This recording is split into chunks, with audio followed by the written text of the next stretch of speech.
നല്ലൊരു കാറ്റുമായുള്ളൊരു ദിവസമായിരുന്നു കേട്ടോ ഇന്ന് വൈകുന്നേരം. ഇന്നവിടെ പള്ളിയിലെ ഉസ്താദിനെ നോമ്പ് തുറയാണ് കേട്ടോ. അപ്പോൾ അടുക്കളയ്ക്കൊന്ന് പോയി നോക്കിയപ്പോണ്ടല്ലോ ഇവിടെ ഭയങ്കര പണിയിലാന്ന് കേട്ടോ. ഉമ്മയും നാത്തുമാരൊക്കെ ഒരാളിത് അവിടെ പത്തിരി വരുത്തുന്നു, വേറൊരാൾ തേങ്ങ ചെരുകുന്നു, ഉമ്മച്ചി ഇവിടെ കറിക്കുള്ളതൊക്കെ അരിഞ്ഞു വെച്ചിട്ടിരിക്കുകയെന്ന് കേട്ടോ. ഉമ്മാൻ്റെ തേങ്ങ വറുത്തരച്ച ചിക്കൻ കറി ഒരു രക്ഷയില്ല കേട്ടോ, അടിപൊളിയാണ് കേട്ടോ. അതൊക്കെ റെഡിയാക്കിയിട്ട് ഉമ്മച്ചിയോടെ ചപ്പാത്തിക്ക് വരുത്തുന്നുണ്ട് കേട്ടോ.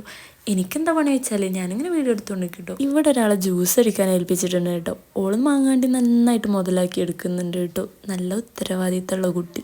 ഇവിടെ ജ്യൂസ് അടിക്കുമ്പോണ്ടല്ലോ രണ്ട് പാട്ടായിട്ട് അടിക്കാൻ കേട്ടോ. കാരണം എന്താണെന്ന് വെച്ചാൽ പാലൊഴിക്കാത്ത കുടിക്കുന്നവരുണ്ട്, പാലൊഴിച്ചിട്ട് കുടിക്കുന്നവരുണ്ട് കേട്ടോ.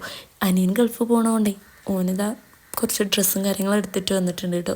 എനിക്കും ഇന്നെപ്പോലത്തെ എൻ്റെ താത്തൻ്റെ ഒരു മോനുണ്ട് കേട്ടോ. ഓനക്ക് വേറൊരു പണിയില്ലാഞ്ഞിട്ട് ഞങ്ങളെ രണ്ട് നോക്കിക്കണ പണിയായിരുന്നു കേട്ടോ. അമ്മ ഒരു ഗ്ലാസ് ജ്യൂസ് തന്നിട്ടുണ്ടായിരുന്നു കേട്ടോ. അതും കുടിച്ചിട്ട് അടുക്കളയിൽ ഒന്നും കൂടി പോയി നോക്കിയപ്പോൾ അവിടെ അമ്മ ചെടുപ്പെടാന്ന് വെച്ച് ഈ ഫുഡും കാര്യങ്ങളൊക്കെ ബാങ്ക് കൊടുക്കുന്നതിൻ്റെ മുന്നേ എത്തിക്കാൻ വേണ്ടിയിട്ടുള്ള തിരക്കിലാന്ന് കേട്ടോ.